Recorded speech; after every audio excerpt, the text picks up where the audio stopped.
السلام عليكم ورحمة الله وبركاته، حبايبي واخواتي واصحابي الحلوين، عاملين ايه؟ يا رب دايما تكونوا بألف خير. مساء الفل والسعادة والهنا على عيونكم. النهاردة ان شاء الله هنعمل مع بعض مقرمشات الأفران، او زي ما بنقول كده شيبسي الأفران، بطريقة ومكونات ومقادير مضمونة ومظبوطة مليون في المية. لو لأول مرة هتعمليه هيطلع ناجح معاكي من أول مرة. بصي الشكل بتاعه تحفة بجد، حاجة كده في منتهى الجمال. اوعدك ان انت عمرك ما هتشتريه تاني من بره. تعالي كده نسمي الله ونشوف الطريقة والمكونات والمقادير بتاعته عبارة عن ايه. بس قبل اي حاجة نسمي ونصلي على سيدنا محمد عليه افضل الصلاة والسلام. وما تنسيش الفيديو لو عجبك اللايك الحلو بتاعكم والاشتراك في القناة وتفعيل الجرس عشان يوصلك كل فيديوهاتي اول باول. يلا نسمي الله ونشوف المكونات وكمان طريقة التحضير. نقول بسم الله ونشوف المكونات اللي معايا. انا عندي هنا 3 كوبايات من الدقيق منخولين، وعندي التوابل والبهارات بتاعتي. عندي معلقه صغيره من الملح، معلقه صغيره من الفلفل الاسمر، معلقه صغيره من الشمر على الكمون المطحون، ومعلقه كبيره من البيكنج باودر، ومعلقه كبيره من البابريكا، ومعلقه كبيره من الكركم، وعندي معلقتين كبار من الصلصه، وعندي نص كوبايه ميه، وعندي نص كوبايه زيت على سمنه. هي دي المكونات اللي معايا. يلا بقى نشوف الطريقة. هنجيب اول حاجة المكونات بتاعتي كلها هحطها على بعض من غير المية، تمام. هحط الدقيق على التوابل بتاعتي والبهارات وكمان معلقتين الصلصة، وهبتدي ان انا ابس الدقيق كده افركه بايديا لغاية ما المكونات كلها تتشرب مع بعض. بصي بقلبه الاول بالمعلقة وبعد كده هستخدم ايديا.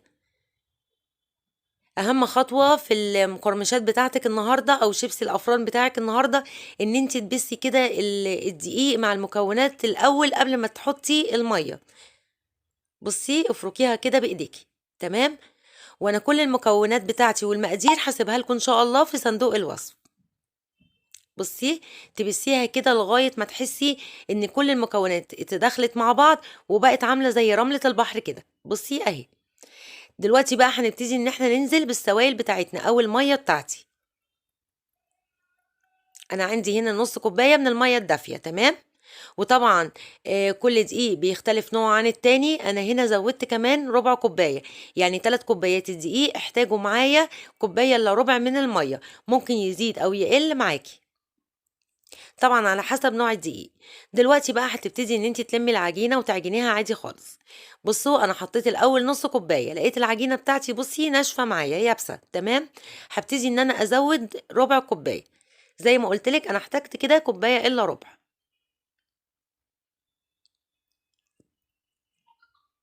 بصي لميتها بقى خلاص، اتلمت معايا بكل سهوله خلاص. تعجنيها بقى كده عجنه حلوه. انا طبعا بعد ما لميتها كده في البوله اخدتها بقى ايه على الرخامه. وزي ما قلت لك ممكن الميه بتاعتك تزيد او تقل على حسب نوع الدقيق، يعني انزلي كده بالمكونات بتاعتك او الميه بتاعتك واحده واحده، تمام. اهي بصي خلاص ابتدت ان هي تلم معايا وتطرى معايا العجينه كده. انا مش هحتاج ولا اي ميه تانية. زي ما قلت لك اخدتها بقى على الرخامه كده 5 دقايق كده ايه عجن فيها لغايه ما ايه حسيت ان قوامها بقى ناعم كده وحلو. هي مش هتكون ناعمه قوي زي العجينه العاديه، عشان طبعا فيها الكمون والشمر والحاجات دي بتخليها ايه بتبقى خشنه شويه، بس هتنعم معايا في التشكيل. سبتها بقى على الرخامه كده تهدى لمده ربع ساعه. طبعا هي ما فيهاش خميره بس فيها بيكنج باودر. واحنا عارفين كل المعجنات عشان تطلع ناجحه معاكي لازم تديها حقها في العجن، وكمان لازم تريحيها. انا سبت العجينه بتاعتي على الرخامه ربع ساعه، ورجعت بقى ابتدي ايه بالتشكيل بتاعها. انا هنا قسمت الكور بتاعتي على 3 عشان اعرف افرد العجينه بتاعتي، تمام، عشان طبعا المساحه.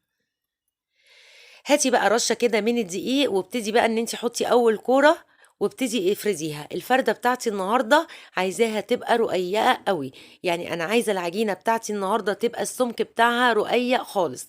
على قد ما تقدري تفردي فيها افردي. هوريكي السمك بتاعها وصل معايا لغايه ايه، وكان عايز كمان يبقى ارفع شويه. بصي انا ابتديت ان انا افردها كده مستطيل عشان ابتدي ان انا اشكل المقرمشات بتاعتي. تمام. بصي السمك بتاعها انا بوريهولك اهو.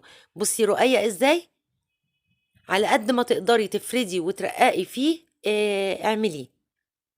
تعالي بقى هاتي قطاعة البيتزا بتاعتك او القطاعة اللي هي مشرشرة دي، او قطاعة البطاطس اللي احنا بنقطع بيها البطاطس، وابتدي بقى ان انت ايه شكلي العجينة بتاعتك. بصي انا قطعتها كده سمبوكسات او مستطيلات كده ايه طويلة. تمام. ممكن تعمليها مثلثات، ممكن تعمليها دواير، يعني على حسب اللي انت تحبيه. طبعا انا عندي الصاج بتاعي برص فيه ودهناه دهنه كده بسيطه من الزيت. بصي اخدت الكره التانية وهبتدي برضو ان انا افردها. ركزي معايا في فرد العجينه، انا عايزه السمك بتاعها رقيق خالص، لان معروف شيبس الافران او المقرمشات بتاعه الافران بتبقى رقيقه كده زي الشيبسي، ومقرمشه طبعا اكيد. لو لسه معايا بقى لغاية دلوقتي في الفيديو، ما تنسيش بقى اللايك بتاعكم الحلو عشان الفيديو يترفع ويوصل لأكبر عدد من المشاهدين. ولو لسه جديدة معايا في الصفحة، يسعدني ويشرفني وجودك واشتراكك معايا، ويا رب دايما أكون عند حسن ظنكم فيا. بصي اهو، بصي السمك بتاعها رقيق ازاي، على قد ما تقدري تفرديها وترققيها افرديها. تمام. انا هنا حبيت ان انا اوريكم، لو ما عندكيش القطاعه بتاعه البيتزا ممكن تستخدمي القطاعه بتاعه البطاطس، ولو ما عندكيش ده او ده بالسكينه العاديه خالص. بصي اهو، الطريقة سهلة وبسيطة جدا، وحاجة عاملاها بإيديكي بنظافة، وعارفة المكونات بتاعتها ايه، وبجد هتقدميها لولادك كانت في منتهى الجمال. وهقولك دلوقتي المنكهات او الأطعمة اللي انتي تعمليها بيها. تعالي بقى ندهن وش المقرمشات بتاعتنا. هنعمل ايه؟ انا عندي هنا بيضة وعليها معلقتين او 3 من اللبن، وكمان ربع معلقة من الملح وربع معلقة من الفلفل الاسمر. تمام كده. احنا عارفين ان المقرمشات دي بتبقى حوادق، فانا حطيت فلفل اسمر وملح في الدهان بتاعي. تمام. لو مش حابة البيض ممكن تدهنيها بمعلقتين كده من اللبن، وحبة نسكافيه كده عليها، نطرة صغيرة من النسكافيه. بس صدقيني انا دهنتها بالبيض وما كانش ليها اي ريحة زفارة، والله العظيم 3 كانت في منتهى الجمال. بصي ادهني وش المقرمشات بتاعتك، والاختياري بقى عندك. لو عندك جبنه مبشوره عايزه تعمليها بالجبنه المبشوره التركي ماشي، عايزه تحطي عليها جبنه شيدر ماشي، عايزه تحطي عليها سمسم وحبه البركه ماشي. وهقول لك على نكهه انا حطيتها وكانت تحفه. عارفين اكياس التوابل بتاعه البطاطس المحمره اللي هي دلوقتي في، يعني بتتباع اكياس كده زي السبع بهارات وفي ماجي والحاجات دي، بتتباع خلطة كده توابل بتحطيها على البطاطس المحمرة. انا استعملتها هنا في المنكهات بتاعتي، وكانت في منتهى الجمال، لان هي كمان متبلة وكمان حادقة، بجد كانت حكاية. انا هنا طبعا حطيت الجبنة التركي على وش المقرمشات بتاعتي، بس بعد ما ادهن الوش بتاعي. تمام.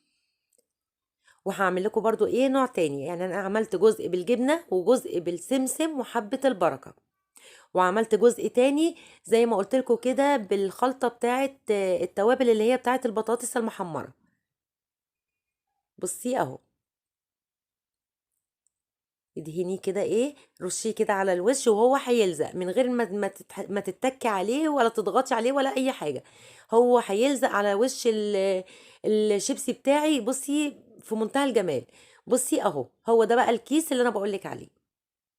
بجد كان مخلي طعم المقرمشات جميلة جميلة قوي قوي قوي، حادق كده ومبهر كده متبل في منتهى الجمال بجد.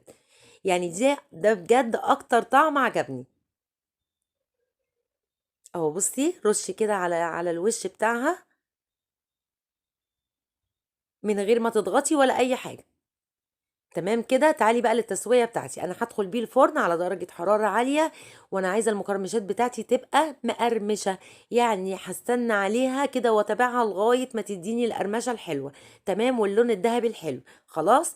يعني انا حطيتها على درجه حراره عاليه، وبعد كده هديت النار شويه لغايه ما اتقرمشت معايا، وطلعت بالشكل الحلو اللي انتوا شايفينه ده. بجد في منتهى الجمال، وريحتها في منتهى الجمال. والعجينه لما حطينا فيها الصلصه والكركم الصلصة والكركم والبابريكا، بجد كانت تحفة، بجد طعمها حكاية. اعمليه لاولادك بايديكي بدل ما بنروح نشتريه من الافران. لا، انت اعمليه بايديكي كده في البيت. وقدميه لاولادك وهم قاعدين بيذاكروا كده، يتسلوا بيه، يفطروا بيه، يتسلوا بيه بالليل. بجد بجد بجد تحفة. بصي القرمشة بتاعته، بصي، بصي اللون بتاعه، وبصي القرمشة بتاعته، بجد حكاية. اتمناكي تجربيه بنفس الطريقة، والمقادير مظبوطة ومضمونة 100% وعلى ضمانتي. نتقابل الفيديو جاي على خير ان شاء الله، في وصفة كده سهلة وبسيطة. اسيبكم في حفظ الله ورعايته.